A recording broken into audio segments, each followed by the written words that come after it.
जी, आप एक काम करो, आप पैदल ही निकल जाइए, कल तक पहुंच जाएंगे।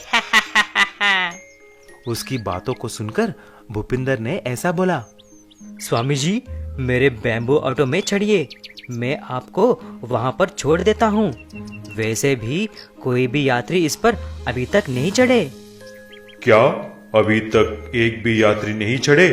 तुम घबराओ मत बेटा, जल्दी ही तुम्हारे ऑटो का महत्व पूरा गांव जान लेगी। जब स्वामी जी को भूपिंदर ने छोड़ दिया तो स्वामी जी आशीर्वाद देके चले गए। लेकिन कुछ ही दिन में एक बड़ी बारिश और तूफान की वजह से पूरा गांव डूब जाता है। सारे लोग घरों के ऊपर चढ़कर सहायता के लिए पुकार रहे थे, लेकिन भूपिंदर का ऑटो बैम्बू ऑटो होने की वजह से वह डूबी नहीं।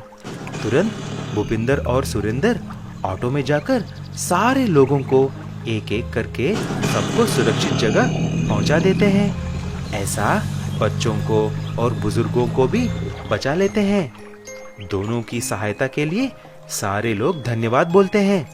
उसके बाद उसका बैम्बू ऑटो बहुत फेमस हो जाती है और सभी लोग उस पे ही सवारी करने लगे।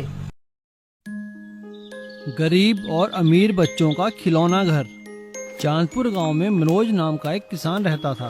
वो गांव के कोने में अपनी छोटी सी जमीन पर अपनी बीवी कमला, बच्चों मोनू और सोनी के साथ एक झोपड़ी में रहता था। वो ईमानदारी से खेती कर कर अपना गुजारा करता था। उसके दोनों बच्चे स्कूल पढ़ने जाते और वापस आकर अपनी जमीन पर खेला करते थे।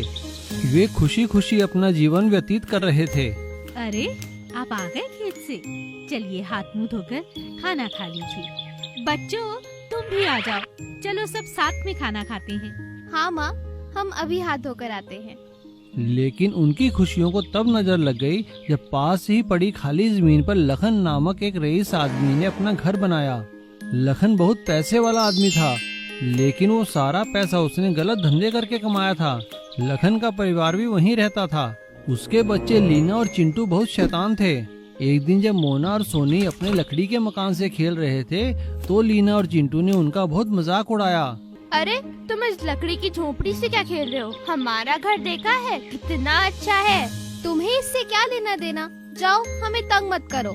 हाँ, तुम्हारी झोपड़ी तो एक हवा के झोंके से उड़ जाएगी।